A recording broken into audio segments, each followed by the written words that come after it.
দুনিয়ার সবচাইতে সহজ রেসিপি হচ্ছে এটা আমার মনে হয় আর কি। হ্যালো সবাইকে গুড মর্নিং, সবাইকে নমস্কার। কেমন আছেন সবাই?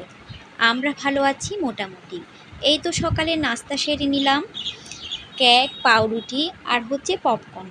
পপকর্ন ভাজা খেতে আমার ভীষণ ভালো লাগে।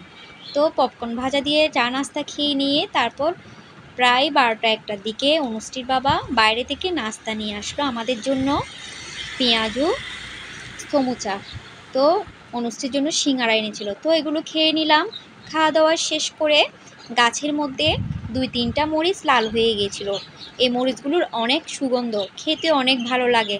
তো ওগুলো আমি তুলে নিয়ে আসলাম। তারপর দুপুরের জন্য পটল ভাজি, কাঁকরোল ভাজি করলাম। দুপুরে আর কিছু রান্না বান্না করব না। কালকে বাইরে থেকে ঘুরে এসে আলু সিদ্ধ করে সয়াবিন গোটা রান্না করেছিলাম, তারপরে ফ্রিজে অল্প করে মাংস রেখেছিলাম, ওইগুলো আজকে গরম করে খেয়ে নিব। দুপুরে আর বিশেষ কিছু রান্না করলাম না। এই তো দুপুরে খাওয়া দাওয়া শেষ করলাম। সন্ধ্যাবেলা একটু সেমাই খাবো, তার জন্য দুধটা একটু ভালো করে গরম করে নিলাম। গরম করে নিয়ে বাটির মধ্যে আমি সেমাইগুলো, এগুলো লাচ্চা সেমাইগুলো নিয়ে নিলাম। তারপর এখানে কিশমিশ, চিনি দিয়ে দিলাম। এবার গরম দুধটাও এখানের মধ্যে ঢেলে দিব। একটু ঠান্ডা করে নিয়েছিলাম দুধগুলো। তো গরম দুধ দিয়ে ভালো করে আমি সেমাইটা মিশিয়ে নিলাম, চিনিগুলো ভালো করে মিক্স হয়ে যায় মতো। তারপর আমি অনুশ্রীর বাবা সবাই খেয়ে নিলাম। এবার দুপুরে তো কোনো রান্না বান্না করি নাই, তার জন্য আমি চিংড়ি মাছ ভুনা করব। চিংড়ি মাছ রান্নাটা আমার এত সহজ মনে হয়, সবচাইতে পৃথিবীর শ্রেষ্ঠ সহজ রান্নার মধ্যে একটি মনে হয়।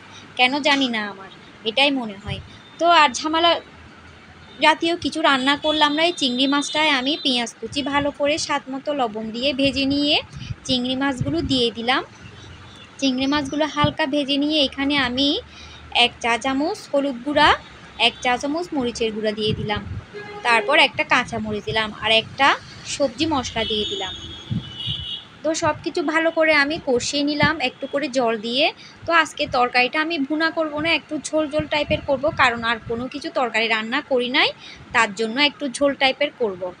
তো ভালো করে কষানো হয়ে গেছে। এবার টমেটোগুলো আমি দিয়ে পরিমাণ মতো জলটা দিয়ে দিব। পরিমাণ মতো জলটা দিয়ে তরকারিটা আমি ফুটিয়ে নিলাম। রান্না বান্না শেষ। এবার তরকারিটা আমি কড়াইয়া থেকে বাটির মধ্যে ঢেলে নিলাম। আমার ভিডিও যদি আপনাদের ভালো লেগে থাকে, লাইক কমেন্ট করে পাশে থাকবেন। সম্পূর্ণ ভিডিওটা দেখার জন্য সবাইকে অসংখ্য ধন্যবাদ। টাটা, সবাই ভালো থাকবেন।